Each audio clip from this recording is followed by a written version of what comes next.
how active he was in all aspects of Enter the Dragon, all the production and the fight choreography and everything. He didn't just act, he did so many other things. That's got to be exhausting. They can get anything pretty much anytime because it's if you have the money, you can do it. And I'm sure Bruce Lee could get anything he wanted, all those Hollywood connections.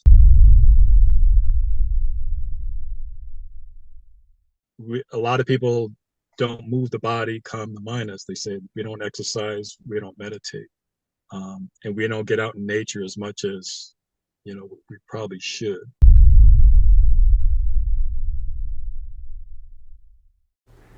Hi, this is Sifu Slim, author of The Aging Athlete. In this book, you're going to get to hear about two different groups of former high-performance athletes. One group, which is made up of 90% of the former athletes, does not do physical activity on a regular basis and tends to suffer the consequences of a sedentary lifestyle. The other group, which is made up of 10% of the former athletes, is doing physical activity on a regular basis and tends to thrive through the aging process, or at least has a better chance at coping with the aging process. We could have taken these folks to a lab and done all kinds of tests on them.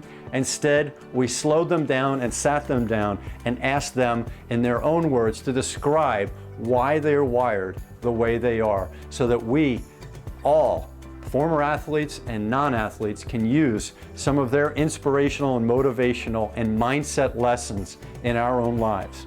I hope you pick up a copy today. You can go to theagingathlete.com. And when you have a chance to read it, I'd love to hear back from you to find out what your thoughts are on the stories of these aging athletes.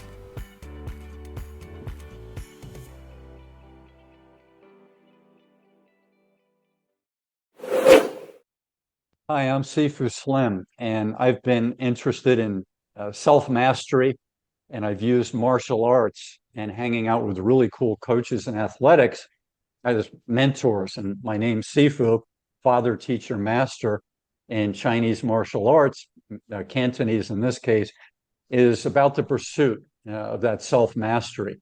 And along the way, people that knew me and that had spent a lot of time with me said that I've mastered certain things. So they said, that's fine with you to work that Sifu into your mission, which is to help open people's minds, open people's hearts, and allow them to pursue self-mastery with the resources that they have, with the time that they have. And today I'm really blessed and excited to share a conversation with someone who has a lot in common with me. We both come from the greater New York area. I'm from New Jersey. He's from Queens and Brooklyn, and he's had a lot of experience in coaching, a lot of self-mastery pursuits on his own. And he's also been a Buddhist priest and a monk before, which is a lot of time, I would imagine, spent alone in mastering different disciplines. So with that, I'll bring in Lee Tao Dana to share a little bit about himself, and we can get going with a conversation we hope you folks appreciate. Hello there. Hey, sir. Thank you for having me, Sifu. Very nice to be here. I read a little bit about your background, so I was interested to have this conversation with you. So thank you. Yeah, and so you grew up in an area that I imagine at sometimes you saw neighborhood scuffles. So if you had any of that in the 60s and the 70s, tell me if that is part of your recent memory. Like, do you think about that sometimes, or is that something you put away decades ago? No, that's definitely part of my life. I grew up usually in group homes, sometimes living with different families, crashing with buddies at their places, that kind of thing growing up. So, but there was, I hate to say it, but there was a lot of violence. I did witness breaking up fights, trying to take knives off people and things like that. That I don't think that leaves you. I'm not, I would say, affected by it these days type of thing, but you know, I still have those memories, of course. So yeah, those probably will be with me forever, I guess. And you're seeking into this, if you have taken a deeper look into aggression, anger, fear-based behavior, and violence. Are there some things that you've learned about in terms of the impetus and where that comes from. There's another word I'm looking for. I'll think about that. But it's the origins, the origins of these things inside of a person. And then so once you share that, if you have any observations you wish to share on that, maybe some of the antidotes or therapeutic things that one can do who's observing such behavior. Yeah, well, everyone has different experiences, and people handle those experiences differently. Um, some suppress them, some act out. There's this whole range of things. Um, I think for everyone, there are different avenues they can take to, I was going to say improve themselves, but that's not the word I want to use. But people react to things differently, and some people need therapy. Like very often, some people don't. They just need to be out in nature. Like everyone's different. I work with at-risk youth, ages 18 to 24. Every story is different. Every case, because I was case manager. Every client we would refer them by as a client. Um, Everyone's just different. But for me, and for some people I know, turning to more spiritual practice and seeing that we're all the same, so to speak, I think, at least for me, and I know some other people, it's helped. So when you mentioned growing up in group homes, I shared with you before we got going today about Ken Shamrock. He was Yeah. known by a promotion. They said the most dangerous man on the planet is the moniker that they gave him for this article in this documentary. And he grew up in group homes also. He started out in Macon, Georgia, as a white kid, and his first sport that he remembers participating in, he was 5 years old, and three females of African descent were in the park with his brother and himself, and he was the smallest one, and somebody who was in their early teens was beating him up and then kicking him on the ground. And he said his recollection is that they were trying to kill him. And Mm. his brother picked up a rock, and this is a pretty violent story, so I'm not sharing anything except the facts that he told me. But his brother, who was 9, picked up a triangular rock and from a point blank range, released it from his hand and opened up a pretty big laceration on the person who was beating Ken to a pulp. And while they saw the blood, the other two people, he said his other recollection is being chased by giants. So he's 5 years old. His brother's dragging him, half flipping sideways out of there to get back home. And when they got back home, they got inside and then they were banging on the door. So you can imagine how someone with that bio, who became this very strong and a natural athlete, like he could pick up ping pong and golf. He's one of those types of athletes, and he puts on muscle. So he wound up getting into, after wrestling and then a lot of street fighting and gang type stuff when he was a kid. He got into the early days, even before the MMA existed, of fights, tough man fights, and then cage fights, Uh, and then the MMA. So those stories are frequent in the martial arts. You meet people that are of smaller stature, like myself, who may have been picked on, and then you meet people who are athletic, who are trying to control their the monster that's inside of them, perhaps. mm, mm. Yeah. As you're speaking, it's like, oh, these memories are bouncing back to me. Some things, fights, and things like that. One thing, this may be off track a little bit, but the Italian mafia was real big when I was growing up, and I saw a lot of things. One of my best friends was shot and killed by mafia, and um, that I saw a lot of violence myself, and I got into some things here and there, but not. I was into sports, so that's really what helped me. It wasn't martial arts at first; it was basketball, and I think everyone, young people, they need something, right? Something to get into, something they care about, to kind of get away from, some of that maybe violent past that they may have had. We all Right. need something. We all need something to get into. And then the other part is the biochemistry affecting our behavior. And so if you have Yeah, this release, even as horrible as boxing is to the face and the body, yeah, it's still better than flipping channels all day in my estimation. It's better to have that release. And what they did from the Muhammad Ali days in the 60s and 70s till now is they've learned to do less sparring and more fitness, skill training, mindset, functionality, all these types of things that are ancillary to the sport of the 1960s and 70s, which used to be yeah, who can take the most punches, who's still standing at the end of the fight, who can blast the other guy the most. That was the Rocky mm, Marciano and Muhammad Ali days, unfortunately.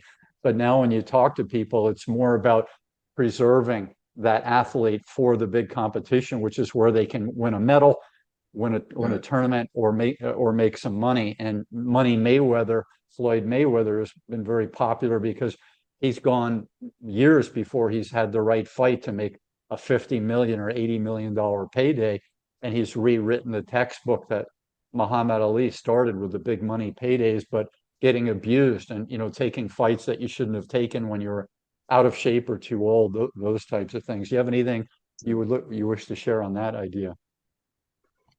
One thing, as you were speaking, I thought about how how the advances in medicine and training and mental training have all like changed everything. So I've been working in the NBA, and we have load management now. So you don't get to see the star players sometimes when they come to your city to play because they're trying to preserve those players for the playoffs, but also to lengthen their careers. And back in the day, they didn't used to have um, these cold tubs and hot tubs and a masseuse traveling on the plane. And like now they have everything.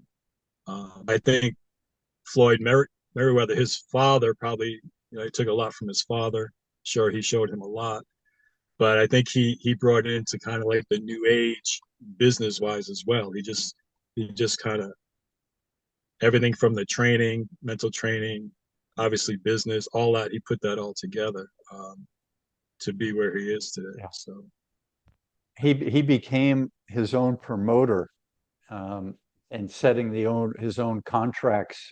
He didn't turn it over to a group of people who were supposed to overlook him. And then a lot of these people, like in Ali's day, you would find the one person who was the most trusted person out of that group of five of your backers, and that person yeah, would either pass away or become senile, and then you were left in hands of the son or of the other people, and then it didn't always go the way you wanted. And someone like Don King could walk in and pay off the right person or promise them a payoff, and then you were subject to this horrible outcome. So it's just a tough go. I thought about the NBA, and I'm very interested in balance and recovery. So the human body, when you put it all out there, you of course need all these other things to take place.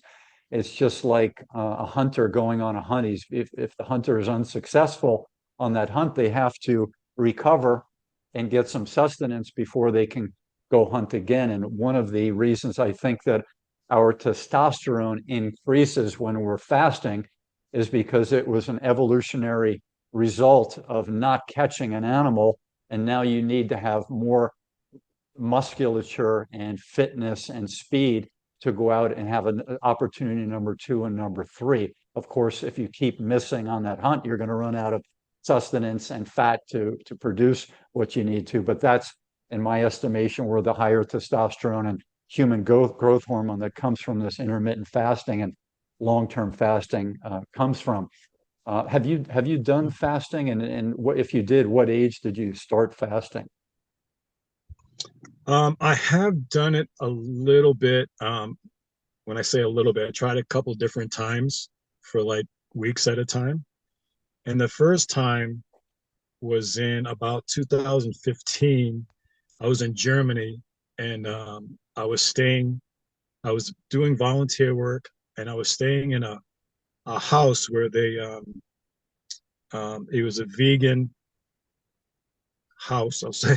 Only ate vegan food and only like it was raw vegan.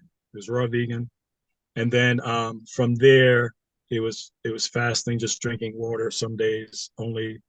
Um, and but I didn't. For me, I it just my energy went down really fast. I was waiting for that to come back. I felt weaker. Um, and I've been vegan for like half my life, so it wasn't like it was a huge change or anything, like the fasting part. But um, I don't know. I didn't feel it, as they say. So I tried it again, a couple more times, like a couple of weeks at a time, and my body to me keeps telling me, yeah, don't do this. So I haven't really gone back to it. But I hear people have, you know, they do it religiously, and they do it, periodically, and they, Oh, people have great things to say about it. I noticed being in athletics that people respond to different changes, in their bodies, like the overtraining or lack of sleep or what it might be, what it does to the body and the mind. And just like some of us need 8 hours of sleep, and some other people like, well, I can get by on 7 and I'm great. If I do 8, I'm lazy. So I think we can be a little bit different that way.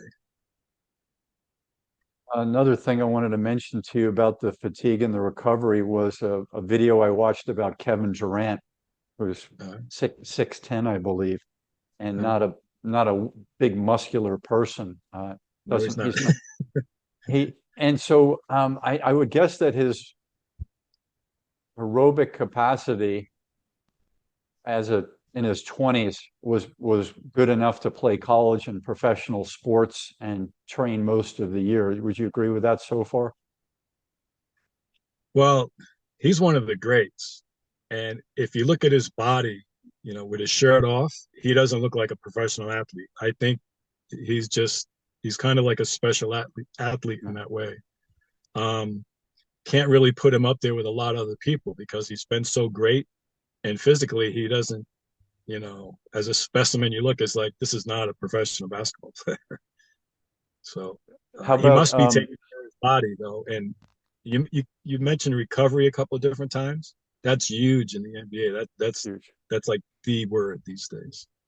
so the video I saw about Kevin Durant had to do when he joined the team with the coach who had been a college coach and used to win on doing fast breaks and outlasting the other team. You know, that Yeah. college coach who became a pro coach. What's his name? Uh, I don't know. His first coach might have been PJ Carlissimo. Yeah, Carlissimo. Did Yeah. Carlissimo become an NBA coach? Yeah, he was a college coach, very successful at Seton Hall. You might know where that Yes, is. that's it. My dad used to take me to play golf there as a kid. We used to go to the fields in Okay. the 60s and Yeah, play yeah. golf there. Okay. And then so he went into the NBA, and he's been part of the NBA for many, many years now. He's more of a color analyst on TV these days, not so much coaching, but he's been assistant coach on a USA team as well as being an Wow. assistant or head coach on several NBA teams. Yeah, so it was PJ Carlissimo. I'm not sure if he pioneered the idea of aerobically and endurance outlasting the other team, but I've seen high school teams and middle school teams coached by people who had never coached basketball before, who used that, let's say they had shorter people, teams of shorter stature. And, Mm-hmm. one of the coaches had Asians and Latinos in California. And he was a father who I think he was Indian, of Indian descent, East Indian descent. And Mm-hmm. he used that same training system to train his girls' middle school team. And they actually won the tournament against bigger, stronger athletes using that. So I saw it in France one time too, work, and I didn't know what it was when I saw it. That was in the year 1999. And I said, boy, this is interesting. I didn't know about PJ Carlissimo's MO at that time. But when I watched a documentary that showed Kevin Durant running up the sides of a pretty steep sand, which is hard for me, and I'm 6'2" and a half, and I do that kind of thing. But here he's 6'10" and he's training all the time. And he, in college with the training and the watching of film, he might have had some 4 and 5 hour days back in those days. I don't know what's a long day for an NBA player in terms of all the different trainings, therapy, stretching, chiropractics, what have you, and film watching and team meetings. What would be considered hours of a long day now? It varies so much. And the NBA, you have a 82 game regular season and plus playoffs, so you could be playing 100 games a year. So guys are really always looking for rest and recovery. That's huge. So there, a lot of guys are going to the masseuse and getting in these full body cold tubs. I've never done that when I played. Can't imagine doing that, but guys do it on a regular basis. Now these have these machines that you just get into and make it hot as you want or cold as you want. But every day is a little different because a lot of times the way the NBA schedule is now, it's usually you play one day and you're off a day, and you play a day and you're off a day. You do have back to back. You play 2 games in a row, so you might play on a Thursday and a Friday, but most of the season is yeah, one day on, one day off. It seems like, and it depends. A lot of guys, they want to get shots up and they want to get rest. Is the, probably So the two could biggest things, and would help five with any hours kind of treatment. Sorry. would 5 hours be considered a long time of team focused stuff and training stuff that they have to do in therapy? Is 5 hours a long day, or is that like out of their long days, is that a long one, or is that average That on a long? that's a long day. That's a That's a long long day. day.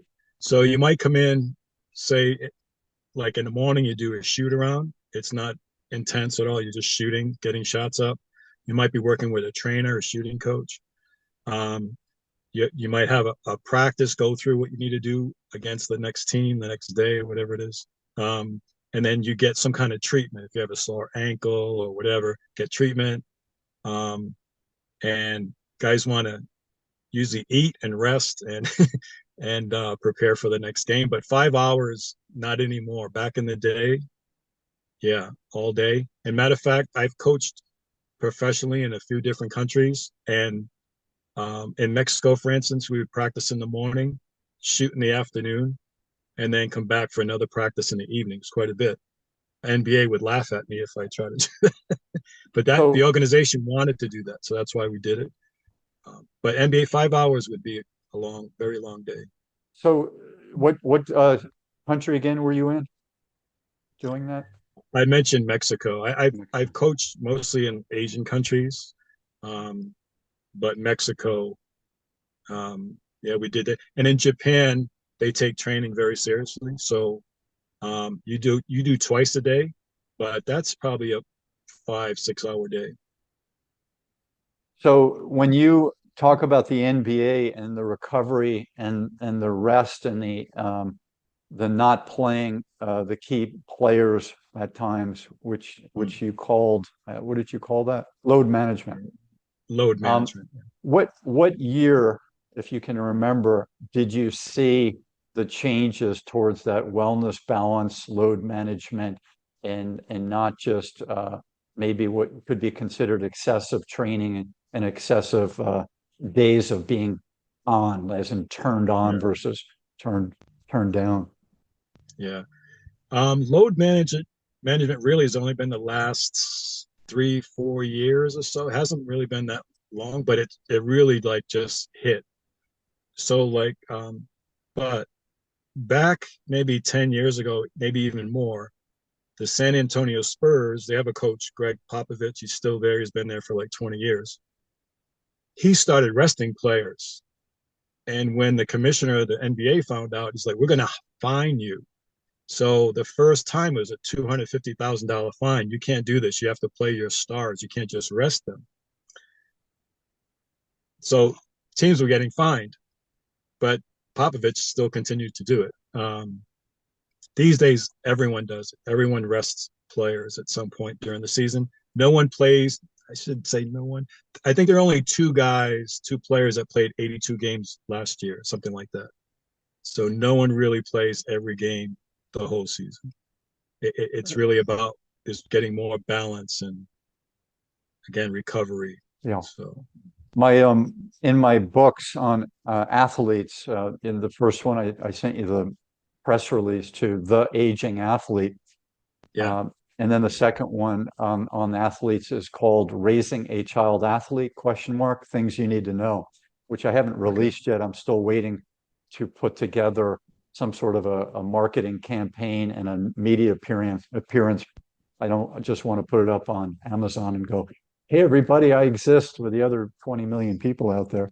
But it's these stories are about creating balance and sustainability and joy in yeah, physical movement. So yes, you'll have star athletes who can do amazing things, but they are human beings and they have recovery needs, they have social needs, spiritual needs, family needs, all this kind of stuff. And it changes each day, as you know. You're probably the part and parcel of receiving phone calls from people who are going through challenges in some area or need a certain time off in another area or are getting late to a flight that they need to be on. All these things are standard. And so mm-hmm. in those books, what I looked for is where did the idea of excessive behavior start in the way we handle athletes, and then the same thing in the corporate world, like in Japan, where people die from overwork, and it's called haroshi, and we don't even have the word as far as I know in the English language, death by overwork, but they have one word Yeah, for that. yeah, And I trace that back basically to war and survival. And then a real good literature exists on the Spartans in near ancient Greece and in Greece. And these people would sacrifice themselves, and it was an honor to sacrifice themselves. And then, of course, the Asian martial arts have a lot of that as well. And I think yeah. I mentioned to you the most difficult thing I've ever done was the Japanese sitting practice that I did in Hawaii. It's really hard So for I'm me to. laughing because I know it's not easy. I can't imagine somebody 6'10" or like Dennis Rodman. What is he, 6'9"? Sitting, It's not. sit. Is he 6'9"? Yes, I can't imagine maybe either not of that those. big. Some people say 6'7", but he's still tall, very long limbs, sharp body. Maybe 6'7". And it's Yeah, hard for me to imagine them doing it because I'm very flexible. I work on yeah, functional training all the time, but because of the long lower back, it's so hard for me to be in those positions. So you have to really get into the Zen state of mind, follow your master's instructions, and work on that emptiness, emptying the mind. And what we did in that practice, as you may know, is the teacher said one. You just keep saying one every time your mind wanders okay. or you feel the Mhm. pain. You just inside, you don't physically say, you just say one inside, and you go back. And I was able to do an hour and a half. Some people were doing 2 hours, and I said, man, that the last 10 minutes of my hour and a half were brutal. I couldn't imagine prolonging it even 1 minute, but that's what self mastery and doing these challenging things does. Maybe share with Yeah, us some of the things that you've done that are in that same difficulty range that I just mentioned. yeah. I think as Westerners, we're not used to sitting on the floor, and we're not used to sitting like folding our legs the way they do, like in Japan. We're just not used to that lifestyle. Plus, we're usually taller. It's another thing. Mm. But with that said, um, you can sit in a chair. You know, if you say you have a knee problem or back problem, you can sit in a chair or you can kneel. There's different where you could lay down even if you can't sit in a lotus position or full lotus or something or half lotus. But it's kind of also like this mind over matter thing because when you first start, everything you notice things like, gee, my nose is itchy. I have to scratch my nose. But then you tell yourself, well, wait 5 seconds and see if you still have to scratch your nose because you're trying not to move, right? You're trying to still the body, still the mind. So it takes a great deal, I have to say, of discipline and practice. So you can sit for like 2 hours and even if you have pain, you just see it as pain. So it's not like, this is going to be, your body's going to break or something. I'm just going to have pain for the short time. And eventually people work through it. It just takes patience and practice. The punchline to the Kevin Durant story is that at the time he might have been around age 30 during this documentary, and he had been going to play in a summer league in Europe. Do you know about that summer league that a lot of these top NBA guys were going to? In your no, there's a couple of leagues in America that players will go to, like veteran players. But if they go to a place like Europe or Asia or somewhere like that, it's usually just kind of fun, promoting something like, but not play hard like in a league. So Yeah. summer is like a because you really got to take care of your body because the NBA season's so long. So they're not playing hard. I don't know what you're referring to though. Sorry, Okay, no, I no don't know of problem. a league in Europe where NBA players are going and play unless it's some kind of promotional tour thing. This was something where they were going, and as far as I remember from the documentary, and so what is Durant now? Is he 36? Something like that. Yeah, he just had a birthday, and I should know this because I saw that pop up. People saying happy birthday. So Something like that. so 35. Anyways. so let's say he was between 28 and 30 in this documentary, and what he had shared is that he was doing all that training on the sand and all these other trainings that these people do, and he was holding his own, being one of the top guys in the NBA for a number of years. And he got a call from one of his friends who they had gone, and he's a household name, top five type of player.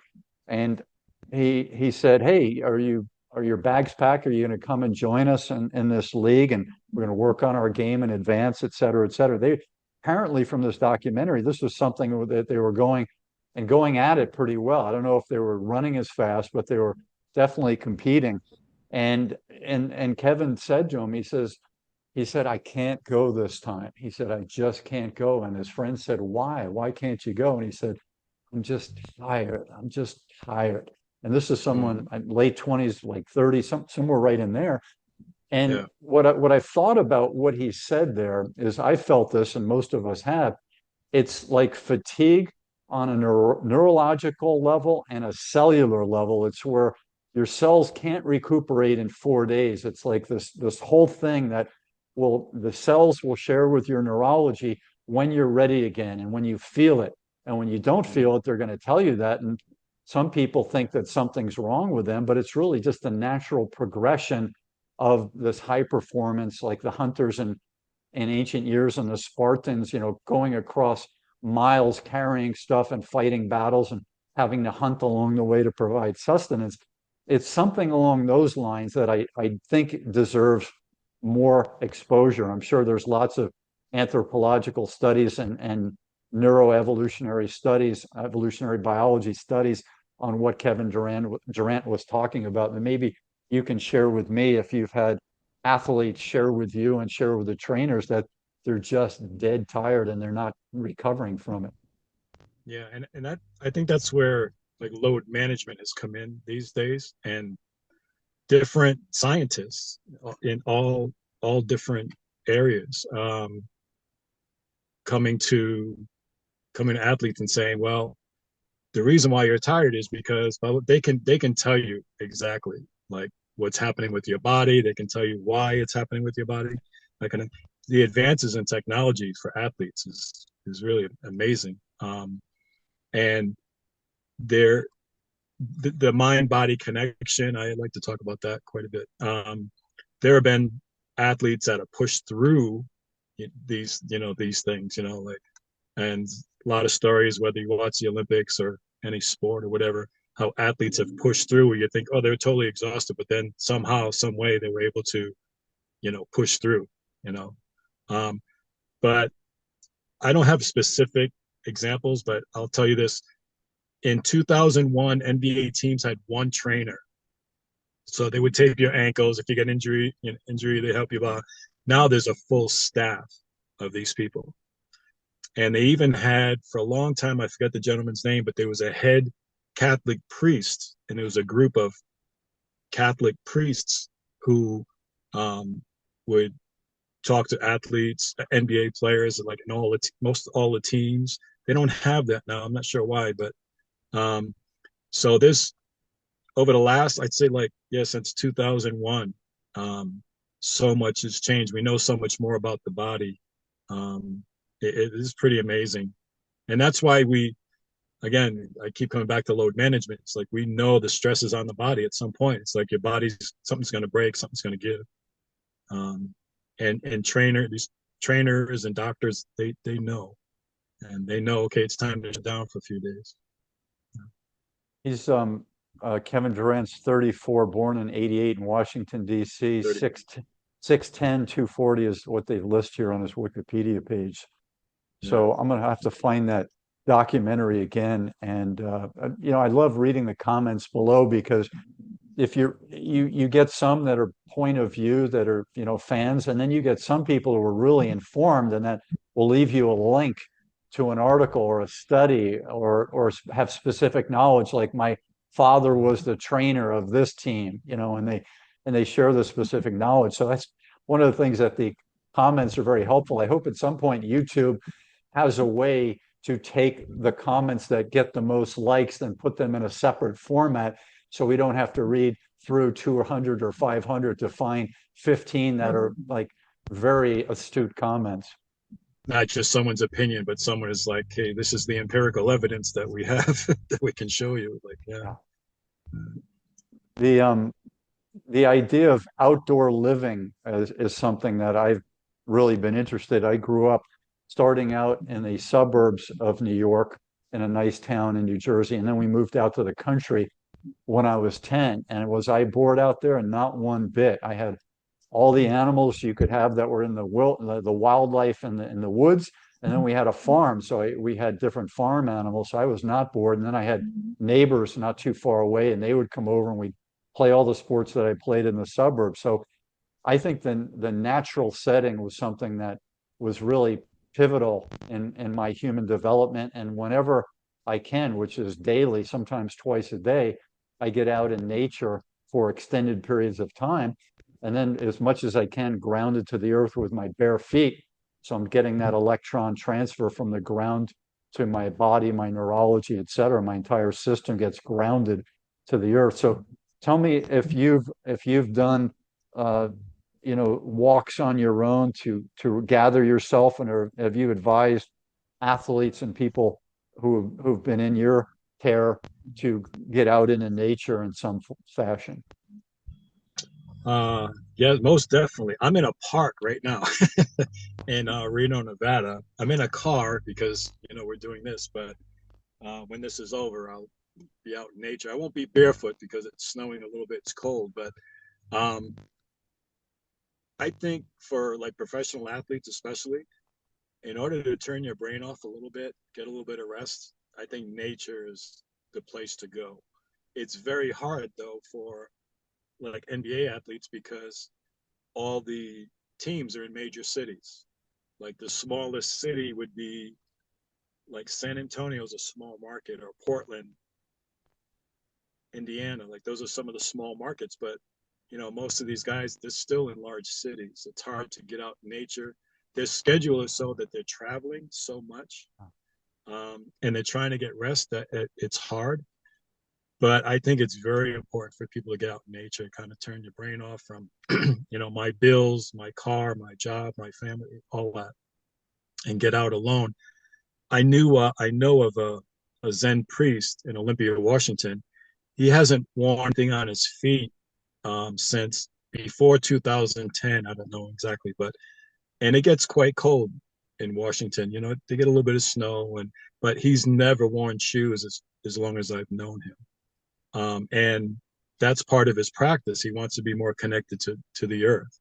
Um, and so I totally, for myself, believe that I know if I walk out in nature, if I have something on my mind, when I leave that park, that area, that beach, that mountain, I feel a little bit cooled out, you know? And I think calming the mind is something that, especially as Americans, we don't, in my humble opinion, we don't do enough. We have so much in our daily lives that a lot of people don't move the body, calm the mind, as they say. We don't exercise, we don't meditate, and we don't get out in nature as much as we probably should. Just my opinion, but it's not like 100 years ago where you grew up in nature, or maybe more than 100 years ago. Now, most people are moving to cities, and like me, you have to go to a park to find nature. So, but I talk about that a little bit. Anytime I talk to athletes, they ask me about, my Zen and Buddhism and Theravada training and all that. They're curious about it, and a lot of times I'll just say, "Hey, go take a walk in nature. Go take a walk on the beach," and I'm like, "Okay." So, but I think that should be part of people's practice, getting into nature. So one of the things that I wrote the book about raising child athletes about is because when I released the book about athletes that are becoming sedentary, which my research says it's about 90% that become sedentary, about 10% continue with daily physical activity after their high performance years are over. And when I was reaching out with some sort of a mission to bring awareness to that, a parent of two people who were in their 20s said, "Look, I just got done with child athletes," and she said, "Why don't you start with the fruit that's still on the tree? Why don't you talk to the coaches and the parents about raising child athletes so that right from the start, they know about wellness, they know about balance, they know about rest, they know about joy and movement." That's wonderful. Recreation, yoga, ping pong, whatever it is, that's not this hardcore training and this mystique that more is more. We've always got to do more. We've always got to advance. I was thinking about my background with free weights and machines, and I said, the books that I read kept talking about increasing the weight every so often. When your reps get higher than 12 or 14, now you're going to increase the weight.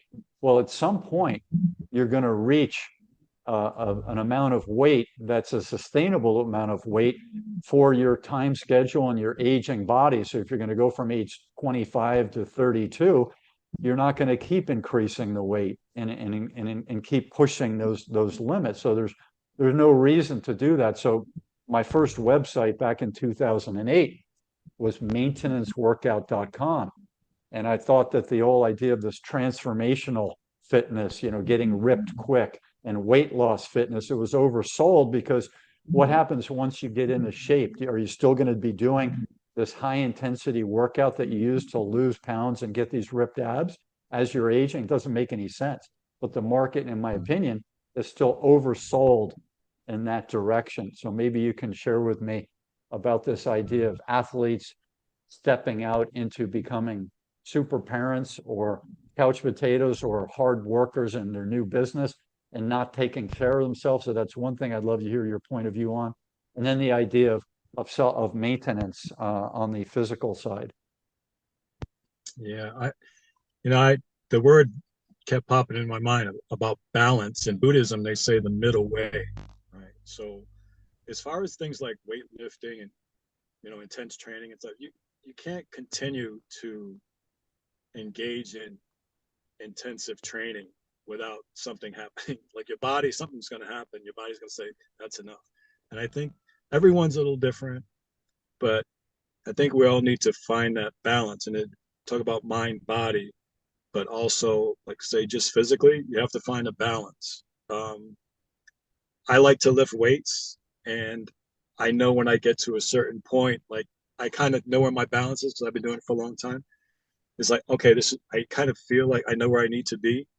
If you look at the athletes, if you go to YouTube or whatever, and some of these athletes, and they have these incredibly cut abs, right? For example, Well, that's because they got themselves down to like 3% body fat, and you can't maintain that for, oh, your body's gonna, hit back at you and say, no, you need to eat right now. You're gonna get sick. You get, whatever. So I think it's, again, in Buddhism we say the middle way, and that's in a lot of things. It's family, work, uh, like the rest and recovery as opposed to the intense training. Like you have to find that. And I think I keep going back to science and all that's what's happening with the trainers and doctors and everything. We have so much technology now that people can help you find that balance. And a lot of people who are into spiritual practices, I think they help trying to help you find a, a balance in your mind, right? So, or mind balance. And we talk in the NBA, with the teams I've been to. I've never really heard people talk about mind training, like you mentioned, yoga and meditation. There have been people like Kobe Bryant, who he looked into everything because he wanted to be the best, and he did start a meditation practice, for example, when no one else was doing it. And now we have many athletes who are vegans, in the NBA to help prolong their careers. So, just again, there's so many advances, but um, I think there's a balance. If you overdo anything, something on the other side is going to say no. It's going to I, reject it. So, I know Kobe Bryant spent some time doing Jeet Kune Do, Bruce Lee's martial art, with Daniel Inosanto down in yeah. Los Angeles. And Daniel was very close with Bruce Lee. He taught Bruce Lee. The story goes that he was Filipino background, and he taught Bruce Lee the nunchucks. And in Mm-hmm. 2 weeks, Bruce was better than Daniel Inosanto at the Is nunchucks. that right? Very gifted person, very driven person, Bruce Lee. And Right. but Inosanto has been a gentleman who 5 or 6 days a week throughout his life, and I'm not sure if he started when he was 12 or 15 or what have you, but he's probably 80 now, and he's just Yeah. been on that stuff solid. So I mean, you're hanging out with a master, so there's a lot more than learning a skill when you go hang out in a martial arts center, a temple type thing with a guy like Dan Inosanto, and there are thousands of these people out there, and there are some people, like one of my best instructors who gave me a really good piece of wisdom was 18 when he gave me that piece of wisdom. I told him I was having some stress in my life, and he was a man of very few words, and he didn't even go up and like hug me or anything. He just looked at me, and he's a guy who's just out of high school. He said, I always feel better after a workout. It's like boom, you know. And so I don't think he thought of the word biochemistry and all that stuff. He knew what worked, right? And he shared that with me. And I said, how simple, and that's what some of the Buddhist teachings are. You go through this process and you realize the simple thing. There's the seed, that the tree grows from the seed. You plant it, and there's the tree. How simple is that? Yeah. Yeah. That's interesting. I grew up. I'm not saying idolizing Bruce Lee, but like he was the man, you know. And and I wonder, there are a lot of people talk about his death, and it's like I wonder if the overtraining finally, kind of got to him. And Daniel Inosanto, I can't say his name, but I know he did that movie where they go in the pagoda and fight. I can't remember the name of it. That was like Game Bruce Lee's game last movie, game of death. Game of Death. Yeah, Bruce Lee's last movie couldn't finish the production, but um, there's so many stories that come out. There's so many Bruce Lee stories, that people say the training was incredible. He's such self-disciplined, self-driven. Um, but then again, his what was he, 33 maybe when he died? He was 32. He would have been 33 if he lived a few more months. And what you shared about his overdoing things is the conclusion that I came away with. And I've been studying Bruce Lee since '97. My instructor in Spain in Jeet Kune Do was a student of Inosanto, still very connected to Inosanto, and he started me off on this learning path on Bruce Lee. Gave me lots of books to read, And so I've been examining this and watched a lot of YouTube video on people who knew Bruce Lee. And what I've determined is that he had short man syndrome, and I've had skinny man syndrome my entire life. It's when people can do things, strength and speed that I can't do. It's obvious if I want to compete, I'm going to be looking at them and saying, hey, why can't I do that? So I've had to Yeah. overcome. I've had to accept where I was and then overcome things with better training, better sleep, better diet. Didn't mean I could jump higher or work out better, but I was thinking today in the shower, I said, you know, that high school football team I played on, if we got together at age 60, as I was like probably below average at that time when I was a junior in high school, I would be one of the top 10 people probably on the team now if we all went out at age 60 and had to play a running game, if it wasn't just using skill, because the guys who could throw the ball and catch the ball and powerfully hit you, they could still do that if they were 250 and they should be 180. They could still do that. But if it involved running and cutting, I could probably be, you know, among the top people, unless all those other people are playing tennis and all these other things and training. But that's, you know, I play tennis right now 5 times a week, and Oh, good. I probably train 2 hours a day, unrelated to that. So I'm a pretty balanced trainer, physical type guy, but I do it in like a Zen-like state. So I'm not like pushing myself like a 20-year-old on testosterone supplements or something like that. I'm doing it more like a Zen monk type might do their training. All right. Yeah, it's funny you mentioned that because last summer, not this past summer, but the one before, I was working with the Brooklyn Nets doing their they have a called Brooklyn Nets Basketball Academy. So working at the academy, and one day, one of the coaches, most of the coaches, young guys, played in college, maybe played overseas, professionally, whatever.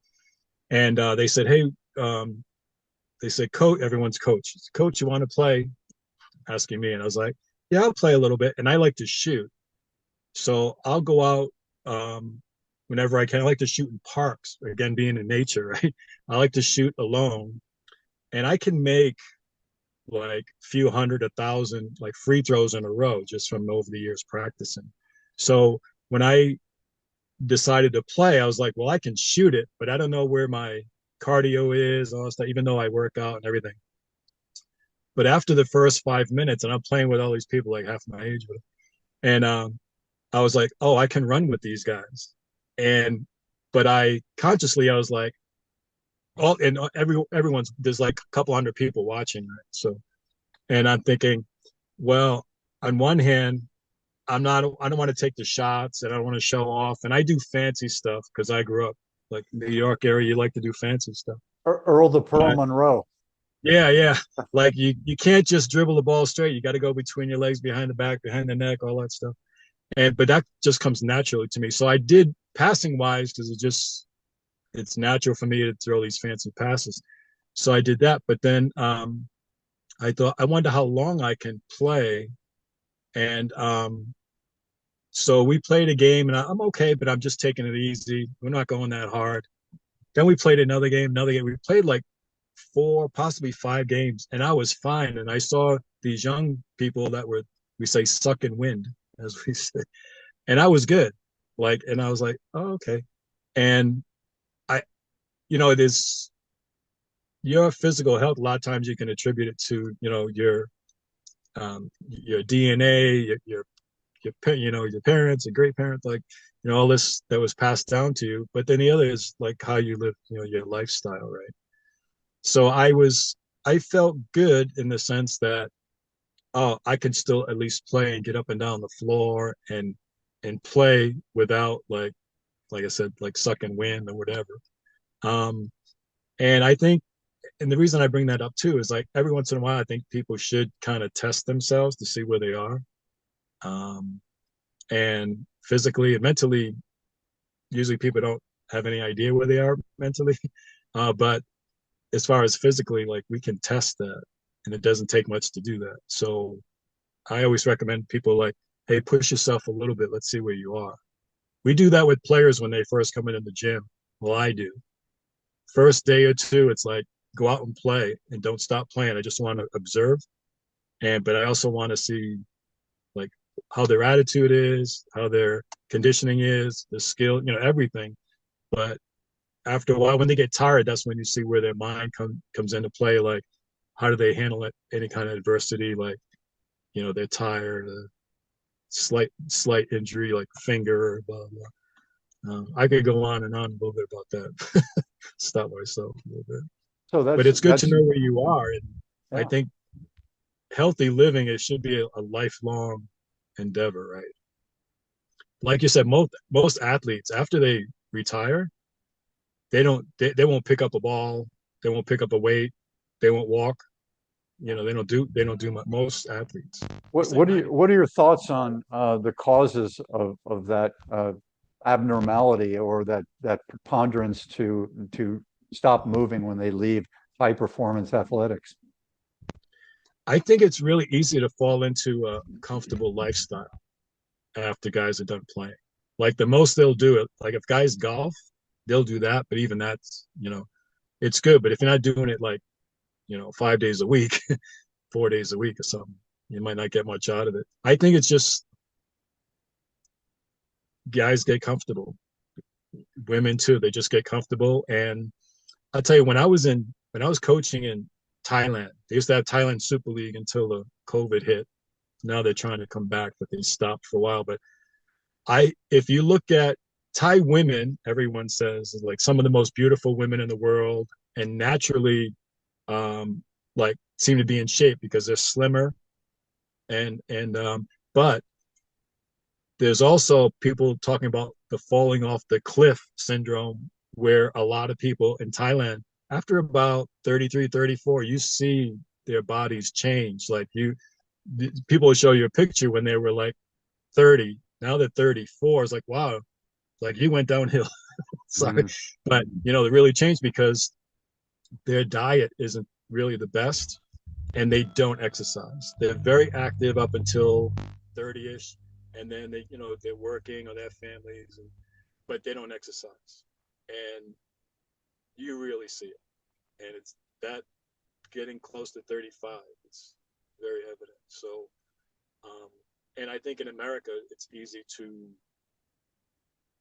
fall into a very comfortable lifestyle because we have so many conveniences here. It's easy to sit down and watch YouTube all day, eating bonbons or whatever. So take it a takes take some self-discipline to train. It does.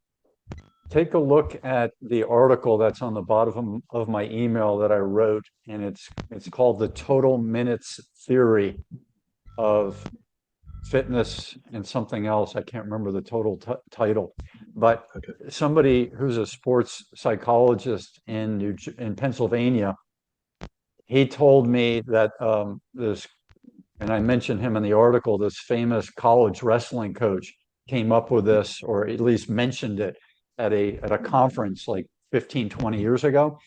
And so I looked for information on that. I sent the coach a few emails. I didn't hear back. So I just put it out there in this article fashion because it makes sense to me that at some point we have a total minutes at this excessively high function, and that once we've reached the total minutes that mind, body, and spirit that we can put towards that, it's Uh, like the lumberjack who walks off after that last tree at age 48 or 68 and said, that's all I can do.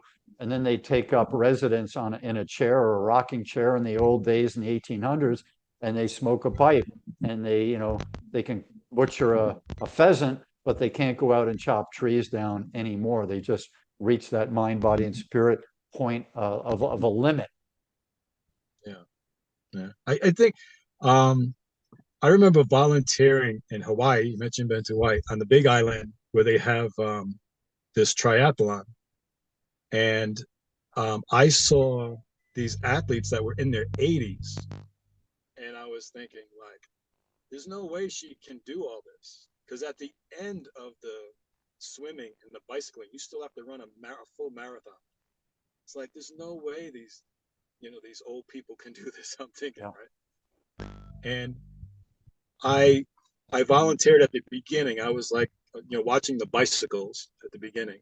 And once they take their bikes, then my job is done. So I came back when people were finishing the race, and I watched these people over 80 crossing the finish line. It's like, how can they do that? How is that possible?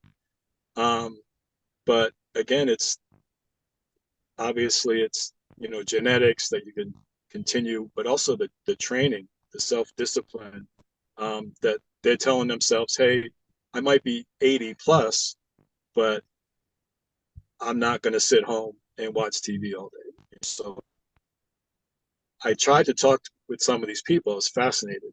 It's like, so they just finished this grueling event, and it's like I would say, after a while, after more than a half hour after they've come in across the finish line, it's like, well, how are you able to sustain your energy for that long? So, well, I train. I just train myself. This is it's part of my life.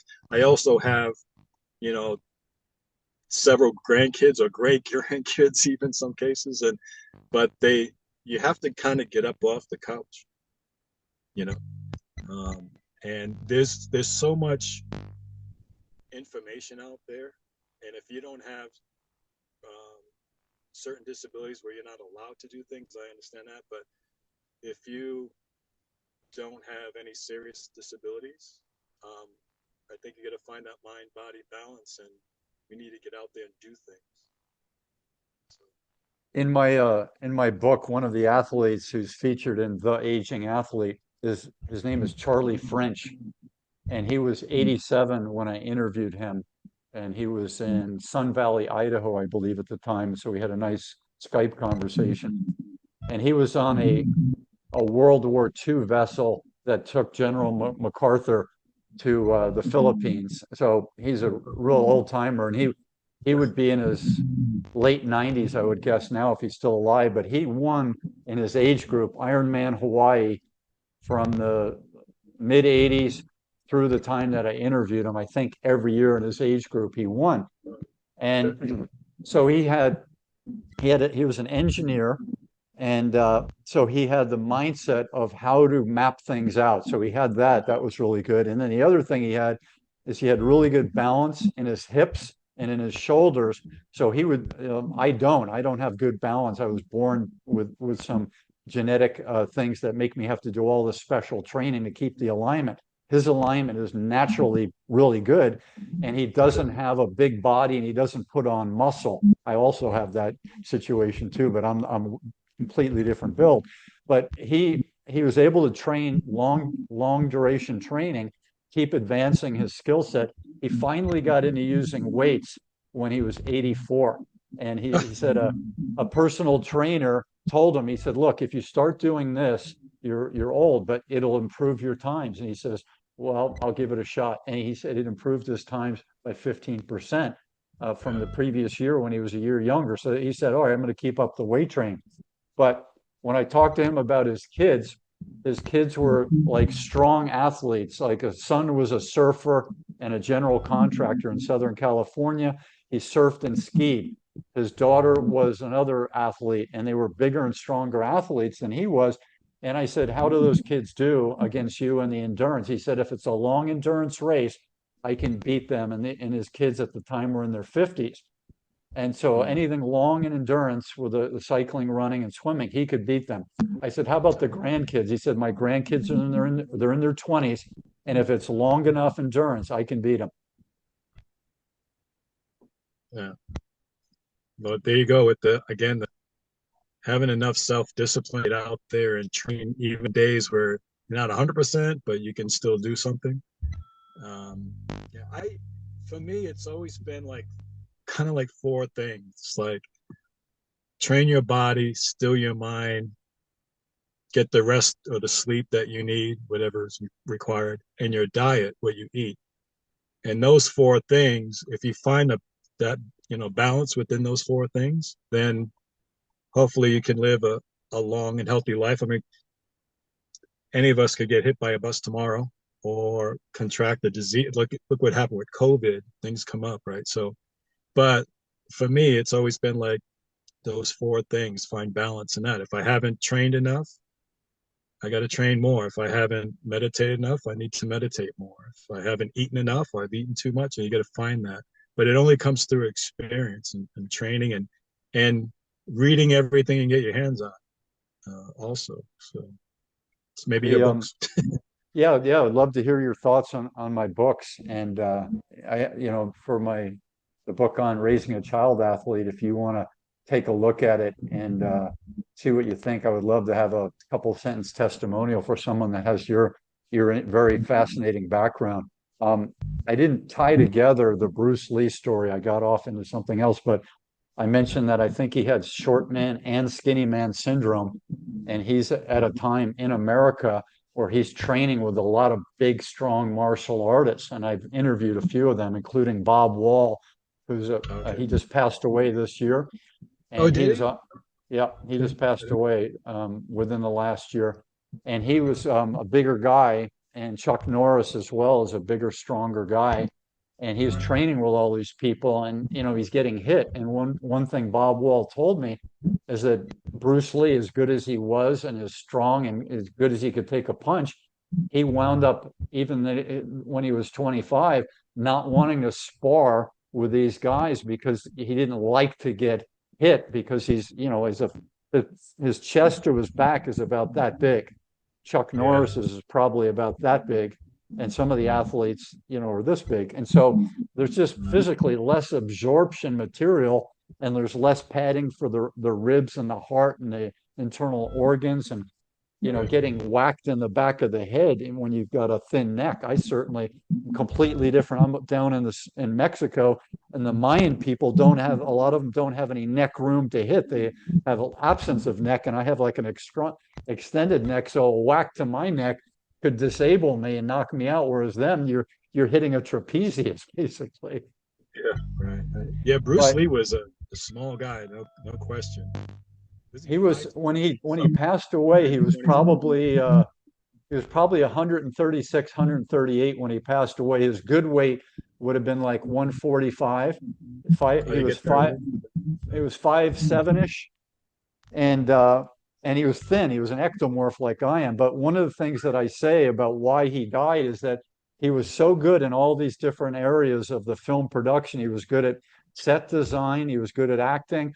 He was good at he got into the money part because he didn't want to lose out on the money part and the investment part and the editing part. And he kept saying yes to every aspect of the film industry, the choreography, the stick figure designs, all this stuff. And then beyond that, he was still doing all of his physical training, which was very hard stuff. And he kept saying yes. And then he had migraines. So he would take Yeah. medicine for his migraines and hashish, which he was allergic to. And all of that spelled the stew of depletion and human degradation. And his fuse blew at age 32 from that. He had swelling on the brain and edema, cerebral edema, and his system checked out at that age. Yeah.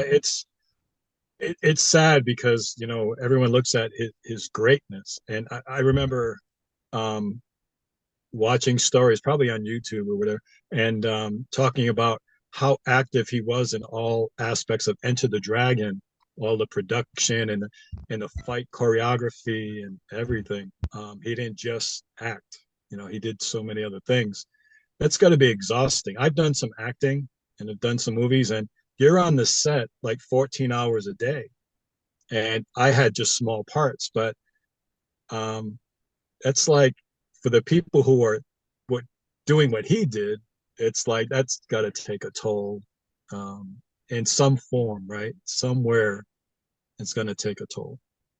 It's a sad ending because he was so young. So much more he could have done with his life, and so much more as far as teaching he could have done. So it's He, sad, he, but yeah. he also, the other thing I didn't add to the story is through the interview with Bob Wall, I found out that he became addicted to painkillers. And it wasn't just the mental high. It was the fact that it took a broken back, which he got from. Yeah. I had always thought it was from doing Good Mornings, which is the Mornings, they 90 said, degree. yeah. Bob Wall said it wasn't Good Mornings. It was from doing squats at that. Uh, And Bruce Lee was always in that hunched over non-extension and that flexion of the lower back. And so if uh, you're in that position and you're not like a ballet and a Greg Louganis American swimming diver and your extension all the time, which is a good place for our back to be in, if you're always in this, and then finally you say, now I'm going to put all this barbell weight on myself, and now I want to yeah, get my back into extension and do these heavy weights with this frail body. yeah, It's frail. Even if you have all these muscles, it's still a frail physique. I know that physique because I have it. You don't right, want to do that. And then he broke his back, and he was very, young. I think he was 25-ish when he broke his back. So yeah, being bedridden, he couldn't live. He would have taken himself out. So he started taking certain number of milligrams per day of the pain medication, and then eventually it got up to too many milligrams per day when he was doing uh, Enter the Dragon, all these hard things, just to be able to function. And that was yeah, another thing that produced an early death, being on these pain meds that were pretty heavy duty. yeah. And the thing is, back in the day, um, I'm sure even if he got prescription drugs, like we didn't have the medical knowledge that we have today, right?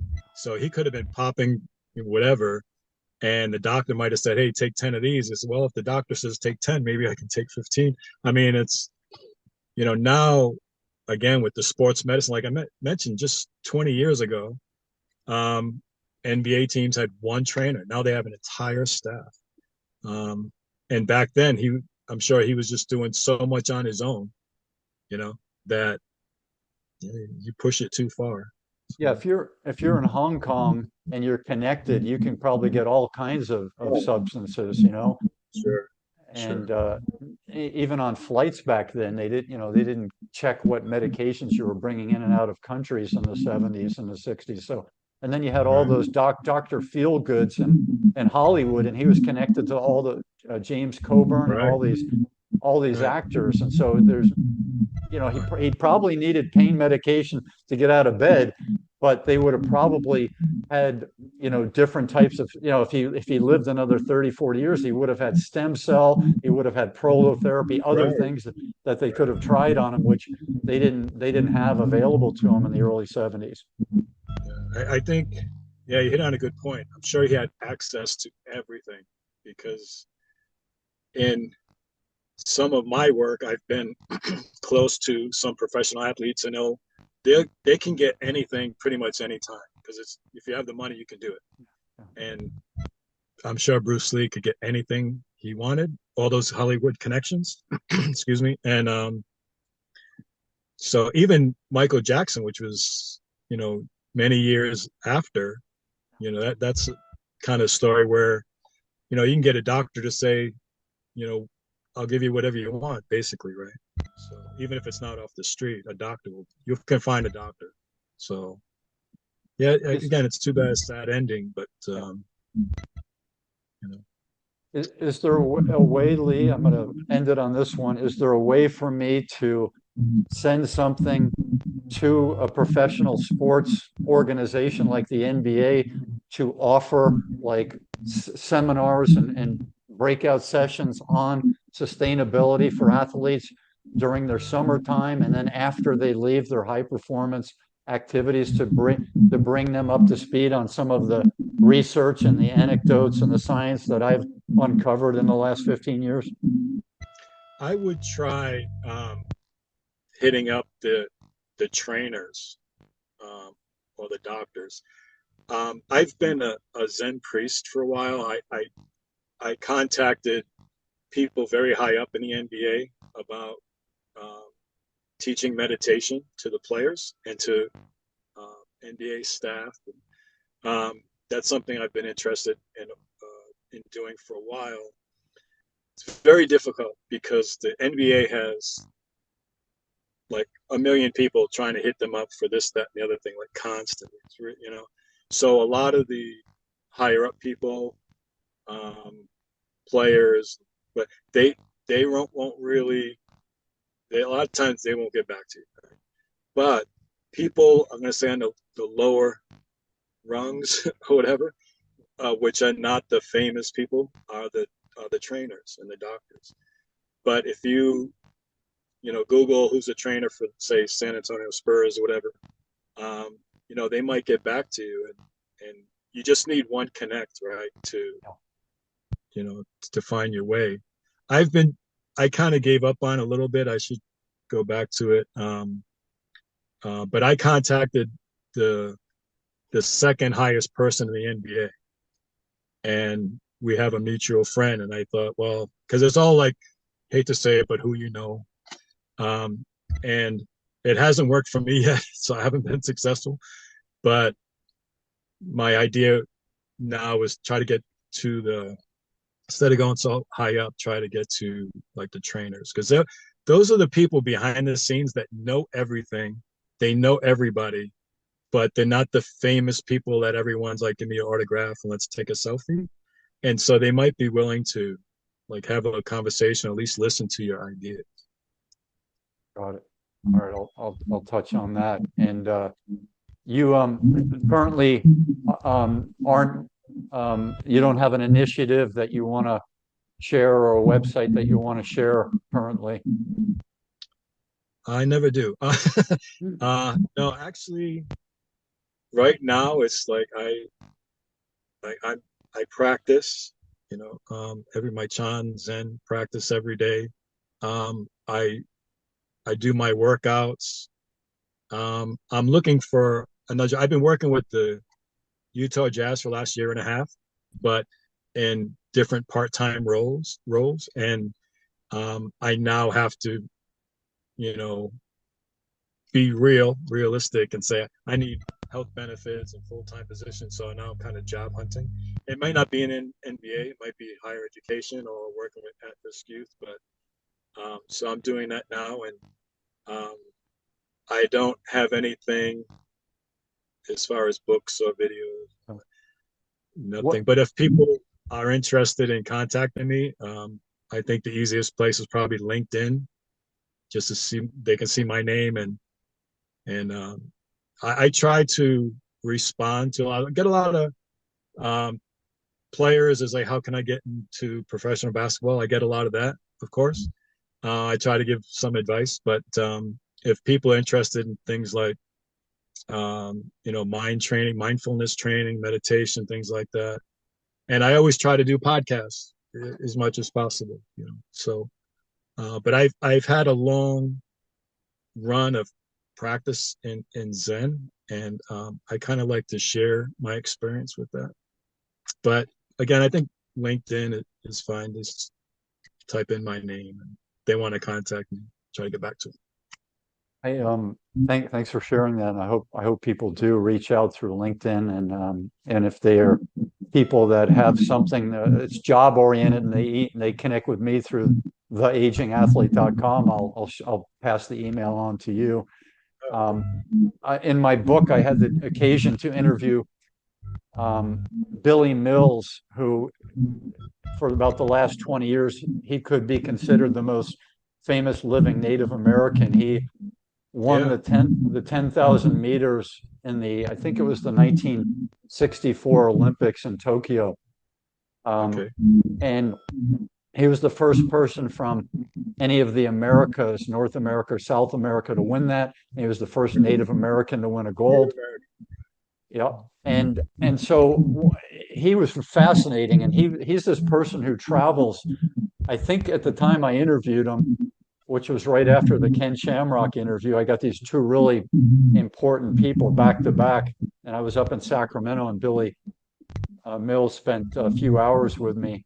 And he said, he and his wife said that they just got done traveling 270 days out of 365 for the worthy causes to bring good messages and helpful hand to people that need that, not just Native Americans, but other organizations as well. And along the way, I've thought about, hey, if I don't connect in a way that I need to with sports or like a big entity like the corporate wellness workout and wellness people. I thought, what if I went to a Native American reservation and the conditions are often very deplorable, poor Yes.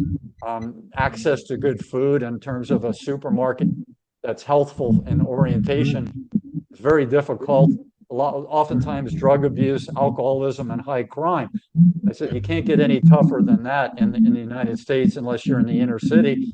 But maybe I was considering trying to do that, and that's another path that I thought I'd share with you in case you wanted to check that out as well.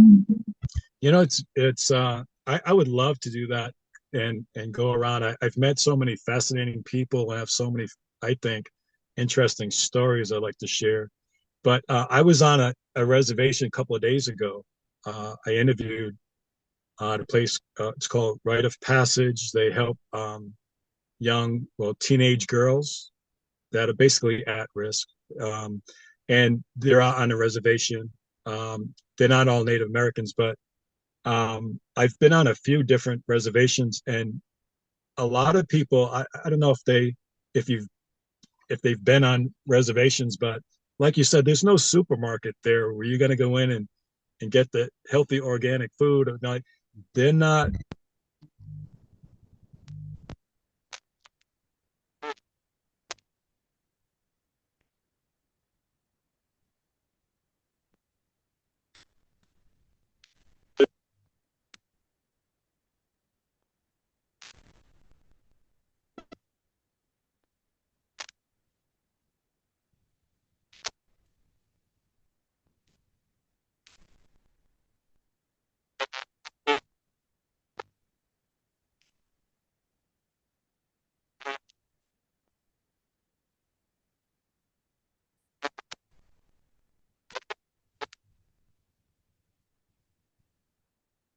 They they just live. Right? So I like small.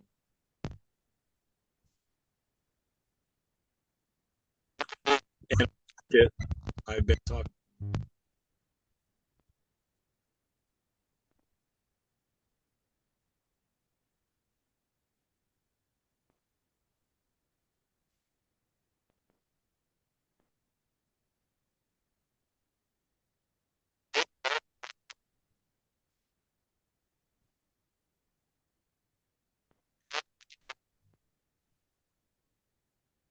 I was watching you for most of the last 2 minutes because I didn't have audio from you, but I didn't want to. Now I did for some reason. It's back, but why don't we wind down now? We'll stay in contact, and those things I shared with you before we got going today are still available. Should you choose to do more discussions with me in the future? Yeah. Well, thank you, Sifu. I enjoyed being on today. Like I said, I enjoy doing podcasts when I can, and have someone to talk to about some, you have some things in common, right? So as far as the um, sports and mind training and balance and all that stuff, some of the things we discuss is like, yeah, I could do that for a few hours. So I enjoyed my time with you today. Thank you. Yeah, you asked me in the beginning about a definition for wisdom, but I have one that relates to it. It's called intuition.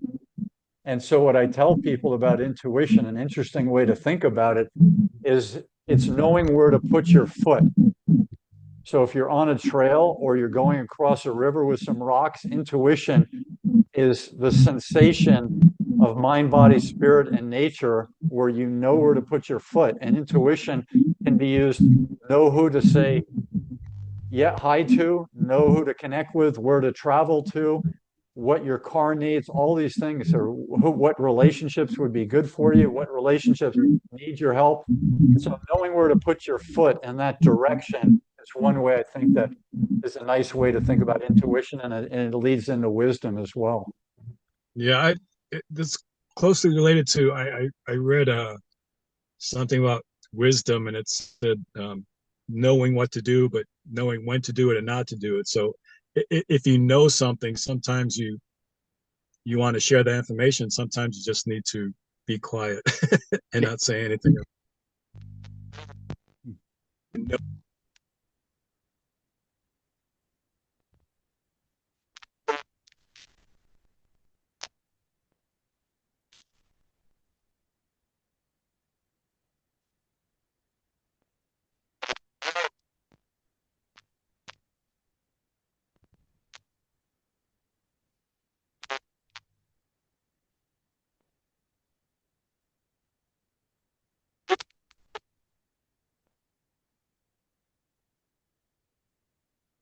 So we'll wind down. Thankful for Lee for sharing this time with me today. I'm Sifu Slim at sifuslim.com, and we ask you to give us a thumbs up. Please like and subscribe and let us know what you think. And if you have any questions, we'll try to answer them. Until we see each other again, it's been great. I appreciate it, Lee. Aloha.